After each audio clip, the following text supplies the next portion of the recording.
Metaphors दुनिया का सबसे बड़ा नेटवर्क मार्केटिंग का प्लेटफॉर्म है। इसमें लोग थोड़ी सी इन्वेस्टमेंट करके अपना बिजनेस स्टार्ट करते हैं और इससे पैसिव इनकम कमा रहे हैं। इसमें Matic coin as a network fee use होता है और डाई स्टेबल कॉइन में हम इसमें इन्वेस्टमेंट करते हैं और डाई स्टेबल कॉइन से ही हमारी अर्निंग होती है।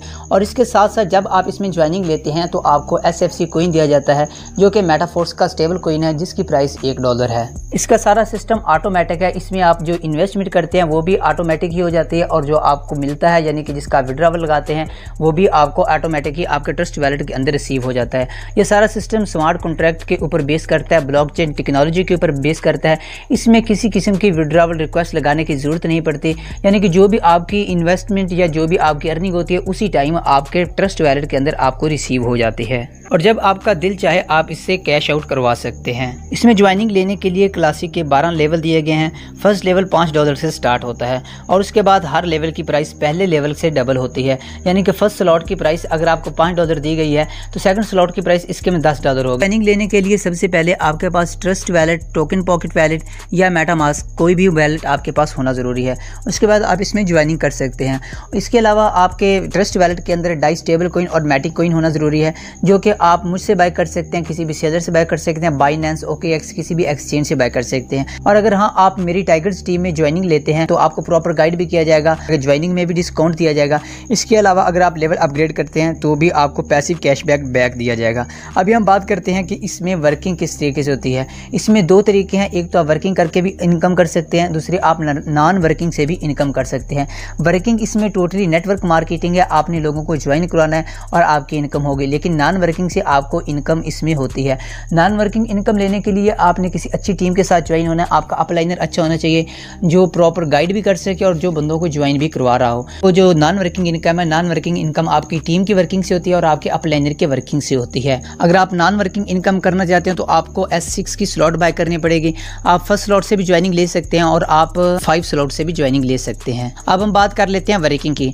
वर्किंग के लिए अगर आप वर्किंग करना चाहते हैं तो इसमें 2 किस्म की स्लॉट्स दी होती हैं, एक S6 की स्लॉट है और एक S3 की स्लॉट है। S6 की जो स्लॉट है वो working plus non working slot है और जो S3 की स्लॉट है वो टोटली वर्किंग स्लॉट है।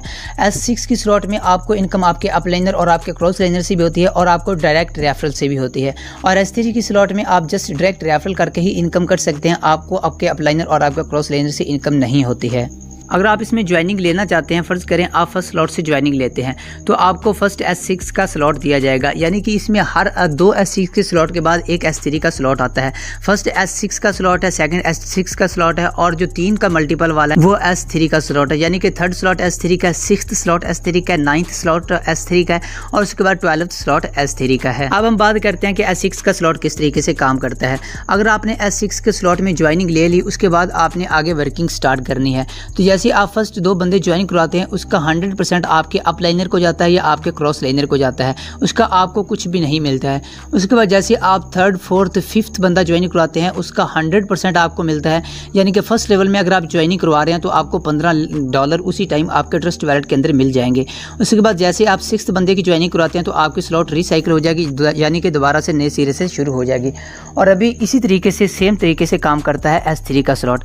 S3 के स्लॉट में आपके नीचे 3 बंदों की ज्वाइनिंग होती है, यानी कि आपके नीचे 3 स्पिल ओवर होते हैं। अगर आप फर्स्ट 2 स्पिल ओवर फिल करते हैं, यानी कि फर्स्ट 2 बंदे ज्वाइन करवाते हैं, उसका 100% आपको उसी टाइम मिल जाता है और जैसे आप 3rd बंदा ज्वाइन करवाते हैं उससे आपकी जो स्लॉट है वो दोबारा से रीएक्टिव हो जाती है, यानी कि रिसाइकिल हो जाती है।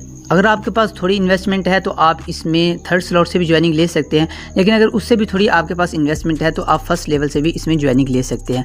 फर्स्ट लेवल में ज्वाइनिंग लेने के लिए आपके पास आपके ट्रस्ट वैलेट के अंदर 5 डाई कॉइन होनी चाहिए और इसमें आपके पास 1 मैटिक कॉइन होनी चाहिए जिससे आप ज्वाइनिंग ले सकते हैं। और उसके बाद अगर आपने ऑटो अपग्रेडेशन लगा रखी है तो आपके स्लॉट्स ऑटोमेटिक ही अपग्रेड होते जाएंगे। अब हम बात कर लेते हैं कि ऑटोमेटिक इसमें अपग्रेडेशन किस तरीके से होती है। फ़र्ज़ करें आपने फर्स्ट स्लॉट से ज्वाइनिंग ली है और आपने बंदों का ज्वाइन करवाना शुरू कर दिया है, तो फर्स्ट 2 बंदों की इनकम मैंने ऑलरेडी बताया वो आपके अपलाइनर जो आपके क्रॉस लाइनर को जाएगी और जैसे आप 3rd बंदा ज्वाइन कराएंगे उसकी 100% आपको मिल जाएगी। अब जैसे आप 4th और 5th बंदा ज्वाइन करवाएंगे वो वेबसाइट में होल्ड रहेगी, जैसे 2 बंदे कंप्लीट होते जाएंगे तो आपका जो सेकंड लेवल है वो अपग्रेड अपग्रेड हो जाएगा और उसकी इनकम आपके अपलाइनर को चली जाएगी या आपके क्रॉस लाइनर को चली जाएगी। इस तरीके से जैसे आप छठा बंदा ज्वाइन कराएंगे तो उससे आपकी जो S6 की स्लॉट है वो दोबारा से रिसाइकिल हो जाएगी। अब हम बात करते हैं कि S3 की स्लॉट में ऑटो अपग्रेडेशन किस तरीके से होती है। S3 की स्लॉट में आप फर्स्ट 2 बंदे ज्वाइन करवाते हैं तो उससे आपका लेवल अपग्रेड हो जाएगा। फर्ज करें 3rd लेवल में है तो 4th लेवल हो जाएगा, या 6th लेवल में है 7th लेवल हो जाएगा। लेकिन अगर आप ऑटो अपग्रेड नहीं करते तो इसमें आपकी 25% फीस काटी जाती है जो कि प्रोडक्ट फंड में जाती है, और जो 75% है वो आपके ट्रस्ट वैलेट के अंदर आपको उसी टाइम रिसीव हो जाती है। अब हम बात करते हैं कि प्रोडक्ट फंड क्या है और प्रोडक्ट फंड में हमारी फ़ीस क्यों जाती है। प्रोडक्ट फंड बेसिकली इस वेबसाइट का जो कॉइन आने वाला है, इसमें जो NFT दे रहे हैं वो है प्रोडक्ट फंड। जो हमारी फ़ीस प्रोडक्ट फंड में कटती है वो भी हमें ही रिसीव होनी है, लेकिन वो कब रिसीव होगी, जब हमारे पास 6th लेवल होगा वो हमें NFT की शक्ल में दी जाएगी और हमें फोर्स कॉइन की शक्ल में दी जाएगी। अभी हम बात कर लेते हैं इसमें जो फर्स्ट आईडी लगी हुई है वो है मिस्टर लाडो की। फर्स्ट आईडी के ऊपर तो कोई अपलाइनर है नहीं, तो उसने जो फर्स्ट 2 बंदे ज्वाइन करवाने हैं उसकी इनकम किधर जाएगी। उसकी जो फर्स्ट 2 बंदों की ज्वाइनिंग की इनकम है वो जाएगी प्रोडक्ट फंड में, और जैसे ही उसकी रिसाइकिल होती है आईडी, यानी कि छठे बंदे की वो ज्वाइनिंग करवाता है या 3 की स्लॉट में तीसरे बंदे की वो ज्वाइनिंग कराता है तो वो भी प्रोडक्ट फंड में ही जाता है, जो कि हमें 6th लेवल के बाद NFT की शक्ल में